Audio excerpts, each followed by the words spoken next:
আজ শনিবার, মা তাড়াতাড়ি বাড়ি চলে আসবে, এটা ভেবেই ওর মনে প্রচণ্ড আনন্দ। সকাল থেকেই ঝিরিঝিরি বৃষ্টি শুরু হয়েছে। আজকে ঠিক করেছিলাম একটু খেপি মায়ের কাছে পুজো দিতে যাব। সেই মতো আমি আর আমার মেয়ে দুজনেই রেডি হয়ে মিষ্টি নিয়ে চলে গেলাম মায়ের কাছে।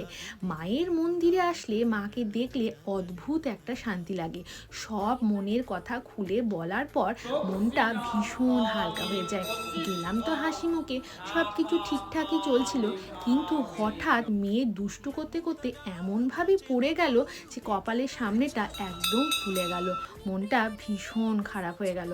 আসা মাত্রই ভাই ওকে আর্নিকা খাইয়ে দিয়েছে, আর মা এদিকে ওর মাথায় দিয়ে দিচ্ছে বরফ। ডালিয়া খেয়ে আমি চলে গেলাম স্কুলে। যাওয়ার পথে একটা বই কেনার ছিল, সেটাও নিয়ে নিলাম। যাওয়া মাত্রই দেখি দিদি আমাদের জন্য নিয়ে এসেছে লুচি আর মিষ্টি, আর খেলাম কফি। তো চলো আজকের মতো টাটা, বাই।